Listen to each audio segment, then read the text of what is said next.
Hello and welcome. I am Jay Holmes Racer, and this is the home of all things Btcc. There's race week again this week, coming thick and fast. Thruxton coming up this weekend, so I will quickly go through my review of Knockhill, and I will do my typical 5 drivers to watch for Thruxton this weekend. Second meeting there this season with my Eurotech top this time. Well, let's go through it. I thought I'd start off with my 5 drivers to watch from Knockhill. How did they get on? I went with Stephen Jelly, was one of the ones I went on with. And he actually scored 28 points, got a podium, only his second podium all season as well. Got himself up to 8th in the standings. A pretty solid weekend there for Stephen Jelly, so that wasn't a bad shout out for me. I also went for Chilton, championship leader, who had a great weekend. It was a bit under weather apparently in qualifying, and said only 6th, but that was pretty good with full weight and not being well. And he got a 4th, first with fast up and a 5th, 46 points in total. That's actually Ashton's best weekend so far this season. Firmly puts him in the lead of the championship. He's absolutely running away with it a little bit now. Got quite a big gap to Ingram. Could easily be caught up in towing cars, but that's the way it went. Moffat had quite a steady weekend. Qualified 7th and had 2 7th places in 11th. Probably would have done better race too if he had another incident with Butcher. 23 points. Does get him in the top 10 championship. Currently 9th now. So not too bad a weekend. Wasn't an amazing weekend for Moffat, but not too bad at all. Roy Butcher qualified 8th and then had 9th in race 1. And then DNF'd in race 2, had that incident with Moffat, went off the first corner, and then race 3 only got up to 20th. Also did get the fastest lap, so only 8 points for Butcher. That's his worst points total of the season. Knocked out the top 10 of the championship, only 11th now. It's a bit of a strange weekend really, because Rory knows that track like the back was handled. Would have thought it would have done a little bit better, but unfortunately it wasn't great for him. And my 5th and final driver to watch was Jake Hill. So he qualified 5th, so pretty good. He's been pretty solid in qualifying all season. Had a 6th, a 3rd in race 2, another podium for him, and DNF'd in race 3. I can't actually remember what happened there, but he DNF'd for some reason. Only scored but not too bad. Average kind of points 25. Slips 1 place to 5th in championship, but that's not too bad of a weekend, especially on a famously rear-wheel drive favoured circuit. He'll probably go quite quick at Thruxton next weekend. But they were my 5 drivers to watch last weekend. I didn't think I did too bad on my predictions really, but I thought I'd go through them first. And what I'll do now is by my usual, I will go through all the rest of the drivers. So let's go through the drivers that I missed there. Got Colin Turkington, Mr. Poleman, really making up for Paul last couple of weekends. Paul won race 1, fastest lap 1 quite easily. Race 2 finished 2nd. He was leading the whole race and then went wide, coming out the chicane on the final lap, and Sutton got past him for the win, but another 2nd place and 8th place in the final race too. That is 49 points for Colin Turkington, massive total. That equals his best that he scored at Snetterton earlier in the season. So that really put Turkington back in the championship hunt, back all the way back up to 3rd in the championship now.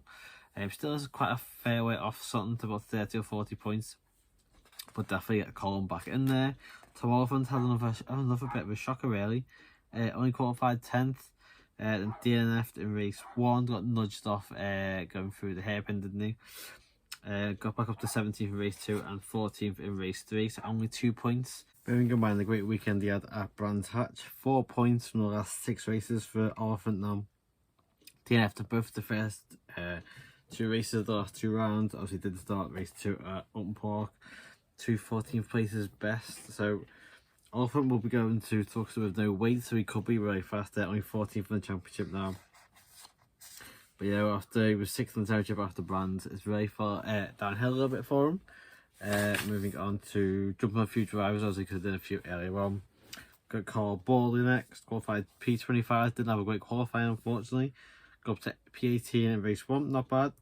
Race 2, P10, so that's his best finish of the season. P11 to finish off race 3. Picked up 11 points, his strongest weekend of the season so far. Carl Borley does really seem to be getting to grips with that Infinity a bit better now. Still only has 25 points for the whole season, so we'll have to see a little bit more. Was it just the kind of rear-wheel drive track that helped him, but he did do a lot better. Sam Smelt qualified P21, got up to P17 race 1, so not too bad, and then finished P24 in both of his other 2 races. Just, it doesn't seem to work for Sam Smelt. Hasn't scored since Thruxton now, so maybe that's good over and he's going back there this weekend. But he just, you know what, he's nowhere dirty driver making contact himself, but he does seem to be one of the drivers that just constantly gets pushed off, unfortunately. And that is not going great for him. Moving on to the Hyundai, Tom Ingram qualified P9, P10 in race 1, P6 in race 2, and he won race 3. 37 points, so good weekend for Ingram, really needed that. Unfortunately did lose ground to Sutton, still second in the championship like I said though. So for Ingram, good, another win as well. 3 race wins for him now. Is he matching or has he beaten Sutton in fact? Sutton has 3 wins, 3 wins apiece on those 2. So that's why they're top 2 in the championship really. And Ingram could have a strong weekend at Thruxton. Chris Smiley qualified P3, that's by far his best qualified of the season. P5 in race 1. Race 2 had that poor start, didn't even basically get off the line. A lot of cars had dodged around it and avoided them, but still managed to finish P30 in the end. And a really strong race 3 and finished P6, 24 points in total. That matches his best of the season that he had at Brands Indy. 16th in the championship, kind of stayed around there for a while now. But he had a much better weekend at a track that I wouldn't have thought the Hyundai would have been too quick on, really. But there we go. Jack Butel qualified P27. Seems to be a thing now, P27 in the last 3 races. Got up to P20 in race 1. Race 2, P14. I said last time we need to see some points coming from Jack now. And there we are. His first 2 points in the Hyundai. I think that matches the best he got last season as well. First 2 points of the season at race 3, only P16 unfortunately, just missed out on another point there, but that was the improvement. I said some of these drivers we need to say, and there we go. Jack Butel get his first 2 points of the season in a Hyundai. I feel like that gives him some confidence to go and get some more in future races. Rick Parfit qualified P29, he went off in qualifying, didn't he, at the chicane, didn't set up time, got up to P21 race 1 though. Race 2 finished P27, got pushed off again, didn't he, unfortunately for Rick. I think he was doing quite well at the time as well. And then P25 in race 3, still no points of him. Hopefully he'll get his first point soon, like teammate Jack. But just didn't really work out for him this weekend. Going next, we've got the Halfords Racing Honda. So Gordon Shedden qualified P11. Thought he would have done a little bit better. Again, same as Butcher, he knows the track quite well. Race 1 P8, race 2 P5. And race 3 P4, so progressed throughout the weekend. 32 points, gets him all the way back up to 4th in the championship now. I think he's only a couple of points behind Turkington, but when he didn't, it seemed like he was really struggling, not getting the look on the side. Sort of quite a big lead. Black and easily be reigned. He only needs 1 race or 1 week terrible weekend, and he can easily be caught by the other drivers. Shedden 4th in the championship now, more where you'd expect him to be. On the other hand, very bottom, I think, struggled really, had 3rd most weight, didn't he, go into qualifying. Qualified P19, finished race 1 P15, so got a point. Only P18 in race 2, I think he got pushed off. And race 3 a bit stronger, got to P10, so only 7 points. It's actually Robottom's worst point scoring weekend of the season. And he drops now all the way from 3rd in the championship to 7th. But I really do think he'll be drivers to watch out for at Thruxton. I said Knockhill is kind of a real world drive track, and that weight just wasn't going to help him. Tom Chilton, he qualified P16, had a P12 in race 1, and then had an incident race 2. I'm not sure if it was shown on TV. Went down to P25, and then race 3 was only P23. 4 points in total. He just doesn't seem to be working with him, that BMW for Chilton. I think whatever happened, for whatever reason, he got pushed down in race 2. I think if that had happened, he'd have a stronger weekend, but just wasn't great for him. And his teammate Adam Morgan qualified P13, finished P13 in race 1, P16 in race 2, and P13 in race 3. Only got 6 points. That's actually Morgan's worst total of the season, even worse than Thruxton at the start of the season when he only scored 8. We dropped him from 5th in the championship to 10th. But is that close, kind of that period from about 3rd to probably like 12th or something like that in the championship is extremely close. So if you lose a few points, then everyone else will overtake you. Moving on to the Power Max Vauxhalls now. Plato qualified P15, finished race 1 P14, race 2 was P8. I started front row of race 3. I thought he had a really good chance of winning it, but unfortunately just didn't seem to have the pace of race 3 for some reason. Only finished 9th in the end, 17 points. It seems to be a bit of a kind of a steady Eddie for Plato at the moment. Isn't gaining big points, but at least they're scoring something. Unfortunately, and then Dan Lloyd qualified P12, not bad. DNF, they went off at the chicane, didn't he? Point at the failure at the rear of the car. Went off there, only got to P26 in race 2 and P18 in race 3. So no points at all for Dan Lloyd this weekend. That is the first time this season he's had that, unfortunately. Only 17th in the championship. Just isn't kind of gone his way at the moment. Ollie Jackson, again, another driver who just isn't for some reason doing it. Qualified P17, DNF in race 1, only P22 in race 2, and he got one single point for 15th in race 3. So now Ollie Jackson, from the last 10 races, Ollie Jackson's now scored 5 points. Bearing in mind he got 26 at Snetterton. Really is struggling, having incidents, having offs. He does seem to be getting involved in a lot of incidents, but just really isn't working out for him there. The motor-based fours now, we've got Sam Osbourne, qualified P20, finished 19th, 20th and 17th, so no points for him this weekend. And kind of just sat where he was, didn't really push a lot. Looked like he had a bit of pace, but he just seemed to, other cars got past him quite easy. He didn't just kind of push it too much. I think that's one thing we want to see from Sam Osbourne a bit more, is just throw it up the inside. There's a gap sometimes, push a bit more to try and get a few places. And then Andy Neat's pulled out. He's pulled out for the next 2 rounds. He's pulled out for Knockhill and the next round out at Thruxton. So we had Paul Revere in the car. No weight in the car, which I don't quite get the rules. Apparently, it's decided he's not guaranteed to get new driver weight. Okay, we decided, so we didn't get any for some reason. So a bit confused on that. But anyway, qualified P24, had a 23 and 19th and a 21st. So no points there. That car is one of the few cars on the grid hasn't had any points at all. They had 3 different drivers, none of them right to score points. But Paul Revere going to Thruxton next, I think he'll go a little bit better there. And we're going to move on to the final 2 teams now. So starting off with Team Hard, so we've got Jack Goff, qualified at P18. It's the worst qualifying of the season. They said there were a lot of issues with the setup of the car for qualifying, but he got up to P16 for race 1. P12 for race 2, which was pretty decent, and in race 3 he ended up being 26th at the start. He looked like he was not too great of a start. Josh Cook had an issue with the car. He was pretty slow, and Jack got caught behind there and pushed off onto the grass. And then there was a safety car, so he tried to pit to get the grass out from underneath the car. The safety car wasn't that for long, and he's ended up so far behind, just didn't catch up to it, I'm afraid. But his race pace was really quick as well. Looking at his lap times, he was as quick, if not quicker, than Ingram at the front. But that was only 4 points this weekend for Jack. Dropped down to 15th in the championship. So going through all his races, he went 10 races, scoring points in all of them. He's only scored points once in his last 5 races now, unfortunately. So hopefully Thruxton. No way, this track that Cooper's at least been to before, second time has been there. The first time Team Hall will be able to go over a setup, will go, yeah, this should work here. So hopefully Jack will go better there. The second Jack in the team, Jack Mitchell, qualified P26, then finished 22nd, 21st and 22nd. Again, seems to be learning the car. Didn't push it too much there, and I just don't think Knockhill was too much of a track for the Cooper anyway. Aaron Taylor-Smith qualified P23 and finished 21st, 15th and 12th. That's only the second time this season that Taylor-Smith managed to score points in 2 races. The first time was at Thruxton, so hopefully that's a good omen going into Thruxton this weekend. Scored 5 points, so he isn't getting big points. But all the Cooper drivers kind of said this was the weekend where they kind of felt by the end of it they had a good setup. So hopefully going to Thruxton, a track that should suit the car more anyway.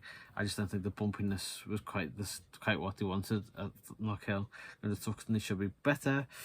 Nick Hamilton qualified P28, got P24 in race 1. Race 2, we got when Chris Smiley had a slow start and everyone looked to avoid him. Everyone kind of went left. Nick Hamilton went left.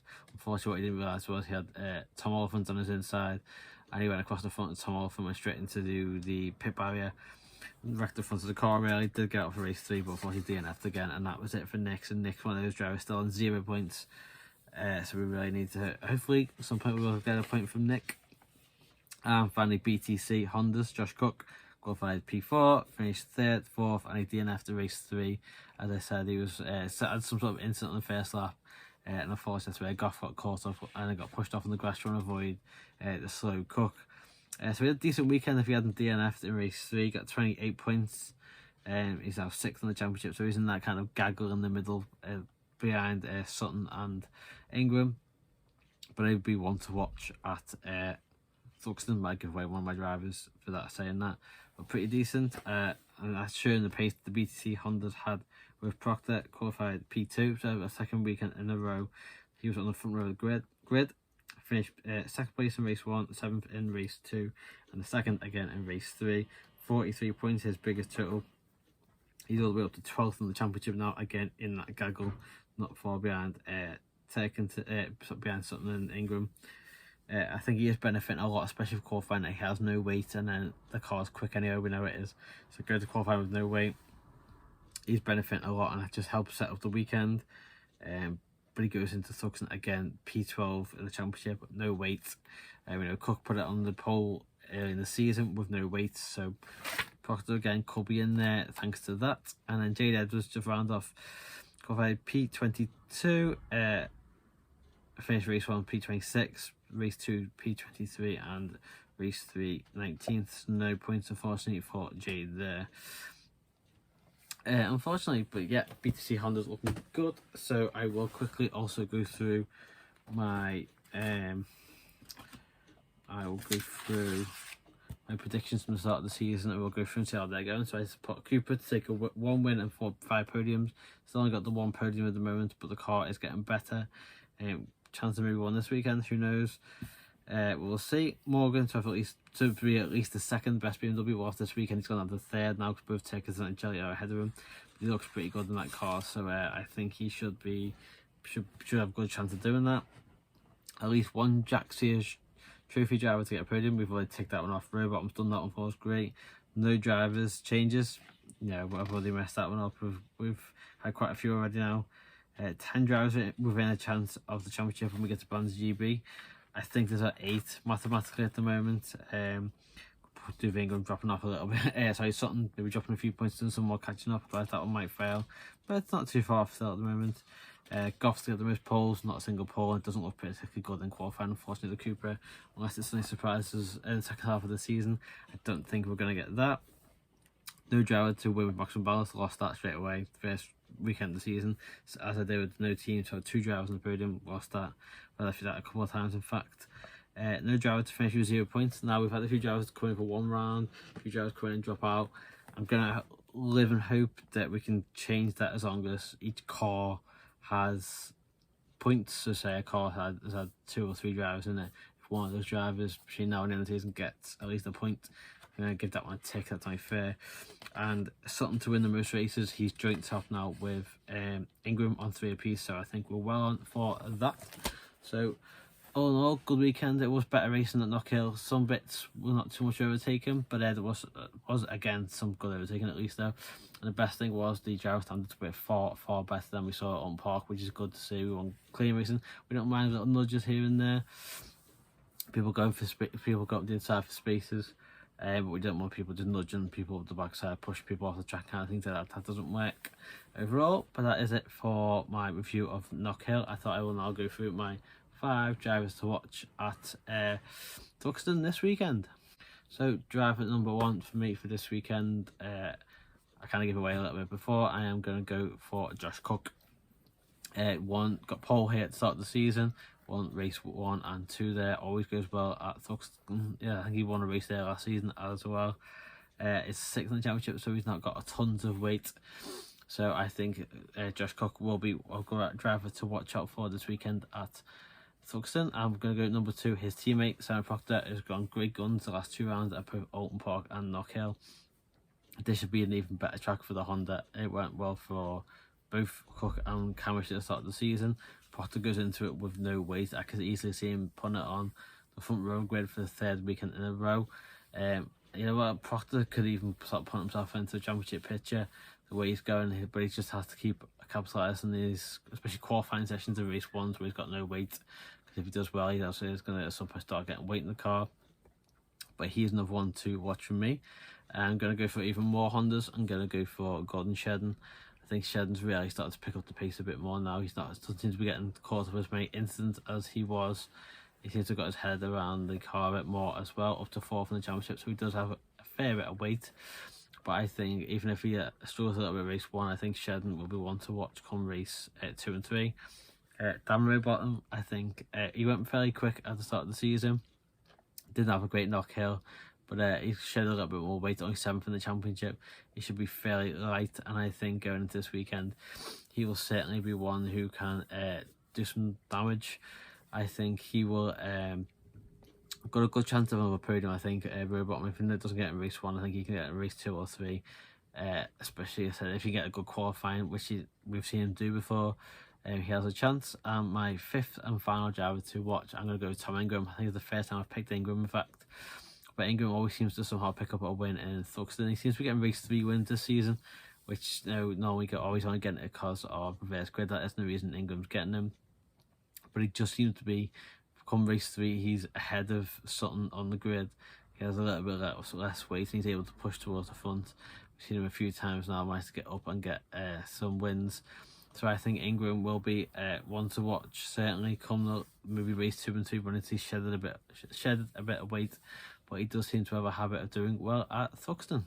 So thank you for joining me for today's video. Hopefully this won't be uploaded. You'll know by the time, if you are watching it and you've made it this far, you'll know if last weekend I had a few, or last race weekend I had a few issues with uploading and editing, which meant it literally wasn't put out till like a couple of hours before qualifying. Hopefully that won't be happening. I'll try and get this up ASAP. Hopefully you're watching this on either Tuesday or Wednesday, or at least when it was uploaded. And then we can look forward to the race weekend. I'm actually looking forward to this one. This is one of the tracks that is sometimes rear-wheel drive, Knockhill. I'm not always sure when your favourite driver is in a rear-wheel drive car. Get that eventually. Driver. It's a bit picky. I know, back off, my man. I back and support. It just isn't kind of his track, Knockhill. It never has been, and I wasn't sure how Cooper was going to go. The fact that they come away from Knockhill feeling the car's better, and they've been to Thruxton before, and hopefully they have a bit more of an idea on the setup. And obviously Jack did get 3 points scoring positions there early in the season. If he can get a good qualifying, though, top 5 maybe, he could be on for a really good weekend. And we've seen him have good weekends at Thruxton before in the Honda, so who knows. We'll hope for the best. Thank you for joining me for today's video, and I will look forward to this weekend's racing, and I will see you again after Thruxton for my next review. See you then.